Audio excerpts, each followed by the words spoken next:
मनमोहक असा मोगऱ्याचा गजरा कसा बनवायचा उलनपासून ते दाखवणार आहे. पहा, अशा पद्धतीने बनवून घेतलेला आहे. डिटेलमध्ये पाहायचं आहे तर स्टेप बाय स्टेप पहा. चला सुरू करूया. 2 बोटामध्ये असा गोल उलन करून घ्यायची आणि त्यानंतर त्या गोलला परत असे उलनचं गोल करून मधून घालून घ्यायचं. ही बघा, सरकती गाठ तयार झाली. 2 बोटामध्ये गोल करून परत त्या गोलला गोल करून मधून काढून घ्यायचा आहे धागा. हे पहा, सरकती गाठ तयार झाली आहे. याला आपल्याला सरकती गाठ बोलतात ह्याला. आणि अशी चेन करून घ्यायची आणि नेहमी सुईचं टोक म्हणजेच क्रोशाचं टोक हे डाव्या साईडलाच पाहिजे आणि आतमध्ये जाताना ते वरच्या साईडला येतं. हे पहा, अशा पद्धतीने आपल्याला 150 कड्यांची चेन बनवायची आहे. पटपट करून घेते आणि पुढची प्रोसेस तुम्हाला दाखवते. व्हिडिओ पूर्ण पहा, तुम्हाला नक्की समजेल डिटेलमध्ये पाहिल्यानंतर. हे पहा, अशी चेन करून घेतली मी आता 150 कड्यांची. तुम्ही पाहिजे तेवढे लांब करू शकता. हे पहा, आता परत आपल्याला सरकती गाठ बनवायची आहे. पहिले जसं बनवलं तसंच. आता व्हाईट कलर घेतला आहे. हे डार्क ग्रीन होता पहिल्या चेनला, आता व्हाईट घेतला आहे. जी आपण साखळी बनवून घेतली आहे त्याच्या पहिल्या कडीमध्ये असं क्रोशा घालून घ्यायचा आणि ती सरकती गाठ आपण जी व्हाईट कलरने बनवली होते उलनने ती घालून घ्यायची आणि आता अशा पद्धतीने साखळी तयार करायची. 3 चेन घ्यायच्या.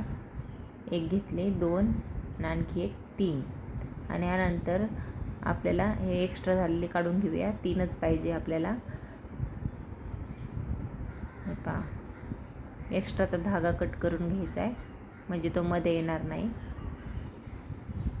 हे राहू द्यायचं आहे आपल्याला ग्रीन कलरचा. हे पहा, आता 5 डबल क्रोशिया घ्यायचे आपल्याला. आता हे पहा कसे करते. 2-2 ह्याच्यामध्ये घालून घ्यायचे आहे. अगोदर 2 धाग्यामध्ये आणि नंतर परत 2 धाग्यामध्ये. अशाच पद्धतीने 5 आपल्याला डबल क्रोशिया करायची. पूर्ण करून घेऊया.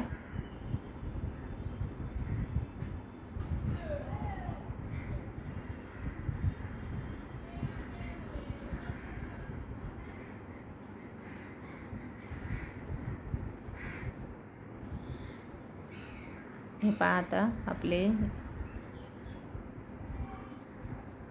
5 डबल क्रोशिया झालेले आहेत. आता आपल्याला पहिल्या चेन जी केलेली होती तिथून घालून तिकडली 5 डबल क्रोशिया कंप्लीट झाल्या ती इकडं उलण काढून घ्यायची आणि परत 3ची साखळी बनवायची. 3 कडीची साखळी बनवल्यानंतर आपल्याला परत ज्या कडीमध्ये आपण ही कळी बनवली त्यामध्येच क्रोशा टाकून घ्यायचा आहे म्हणजे सुई टाकून घ्यायची आणि धागा काढून घ्यायचा आहे त्याच्यामध्ये. आणि पुढच्या कडीमध्ये सिंगल क्रोशिया करायचा आपल्याला. हे पहा, अशा पद्धतीने पुढच्या चेनमध्ये घातलं कडीमध्ये आणि काढून घेतला. आणि आता परत तीच प्रोसेस. 3 कड्या घ्यायच्या आणि 3 कड्यांची चेन आणि परत मग 5 डबल क्रोशिया. ह्याच पद्धतीने पूर्ण एकही कडीमध्ये सोडायची नाही. व्यवस्थित करायचं आहे म्हणजे तुम्हाला पाहिजे तेवढं लांब करू शकता. आणि हे गजऱ्याचा उपयोग तुम्ही केसाला लावण्यासाठी करू शकता किंवा दुसरी गोष्ट म्हणजे तुम्ही घरामध्ये देवाचा फोटो असेल, फोटोला हार म्हणून पण उपयोग करू शकता. पण कलरमध्ये करा, 4-5 कलरमध्ये करा म्हणजे एकदम व्यवस्थित दिसेल. आणि गजरा करायचा आहे, केसाला लावायचा तर व्हाईटच कलर वापरा. ह्याच प्रोसेसने आपल्याला सगळं कंप्लीट करायचं आहे. तुम्हाला माझे व्हिडिओ कसे वाटतात कमेंटमध्ये सांगा नक्की. आणि व्हिडिओला लाईक करा, चॅनलला सबस्क्राईब करा आणि ऑल बेल आयकॉन दाबा म्हणजे प्रत्येक व्हिडिओची नोटिफिकेशन तुमच्यापर्यंत पोहोचेल. हे पहा, कसं केलं आहे ते प्रत्येक ह्याच्यात व्यवस्थित बघा आणि करा. आणि तयार केल्यानंतर एक कमेंटमध्ये नक्की सांगा की तुम्हाला जमलं आहे की नाही. शॉर्ट व्हिडिओ पण टाकलेला आहे मी. फक्त कळी कशी बनवायची ते दाखवलं आहे डिटेलमध्ये, ती पण बघू शकता. हे पहा, आता पुढच्या चेनमध्ये सिंगल क्रोशिया घ्यायचा आहे हे पूर्ण झाल्यानंतर मधली चेन जी बनवली आपण ती दिसत पण नाही, एवढं छान गजरा बनतोय. आणि व्हिडिओ आवडला तर लाईक करा, कसे वाटलं ते कमेंटमध्ये नक्की सांगा. आणि व्हिडिओ पूर्ण पाहिल्याबद्दल सर्व मैत्रिणींचे धन्यवाद.